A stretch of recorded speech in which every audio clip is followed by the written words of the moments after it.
ಈ ಹೃದಯಾಘಾತ ಪ್ರಕರಣಗಳು ಹಾಸನದ ಹಾರ್ಟ್ ಬೀಟ್ ಅನ್ನೇ ನಿಲ್ಲಿಸ್ತಾ ಇದೆ. ಹಾಸನ ಜಿಲ್ಲೆಯಲ್ಲಿ ಹೃದಯಾಘಾತದ ಸಾವಿನ ಸರಣಿ ಮುಂದುವರೆದಿದೆ.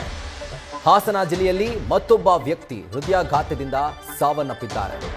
ಬೇಲೂರು ತಾಲೂಕಿನ ಮಾದಿಹಳ್ಳಿಯ ರವಿಕುಮಾರ್ ಮೃತ ದುರ್ದೈವಿಯಾಗಿದ್ದಾರೆ.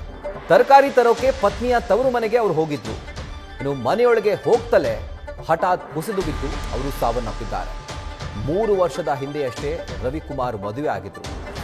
ಹಾಸನದಲ್ಲಿ ಈ ಸಾವಿನಿಂದಾಗಿ ಹೃದಯಾಘಾತದ ಸಾವಿನ ಪ್ರಕರಣ 26ಕ್ಕೆ ಏರಿಕೆಯಾಗಿದೆ. ಒಂದು ರೀತಿ ಹಾಸನ ಜಿಲ್ಲೆಯ ಹಾರ್ಟ್ ಬೀಟ್ ಅನ್ನೇ ಈ ಸುದ್ದಿ ನಿಲ್ಲಿಸ್ತಾ ಇದೆ. ಜನರಲ್ಲಿ ಆತಂಕ ಹೆಚ್ಚು ಮಾಡ್ತಾ ಇದೆ. ಹಾಸನದಲ್ಲಿ ಹೃದಯಾಘಾತಕ್ಕೆ ಬಲಿಯಾದವರ ಸಾವಿನ ಸರಣಿ ಮುಂದುವರೆದಿದೆ. ಅದೇ ಥರ ಬೇಲೂರು ತಾಲೂಕಿನ ಮಾದಿಹಳ್ಳಿಯ ರವಿಕುಮಾರ್ ಕೂಡ ಇವತ್ತು ಅವರ ಪತ್ನಿಯ ಮನೆಗೆ ಹೋಗಿದ್ದಾರೆ ತರಕಾರಿಯನ್ನ ತರೋಕೆ. ಆಗ ಮನೆಗೆ ಹೋಗ್ತಲೇ ಹಠಾತ್ ಅವರು ಕುಸಿದು ಬಿದ್ದು ಈಗ ಹೃದಯಾಘಾತಕ್ಕೆ ಬಲಿಯಾಗಿದ್ದಾರೆ. ಇದರಿಂದಾಗಿ ಹಾಸನದಲ್ಲಿ ಹೃದಯಾಘಾತದಿಂದ ಸಾವು ಪ್ರಕರಣ ಏನು ಸಂಭವಿಸ್ತಾ ಇದೆ ಅದರ ಸಂಖ್ಯೆ ಈಗ 26ಕ್ಕೆ ಏರಿಕೆಯಾಗಿದೆ.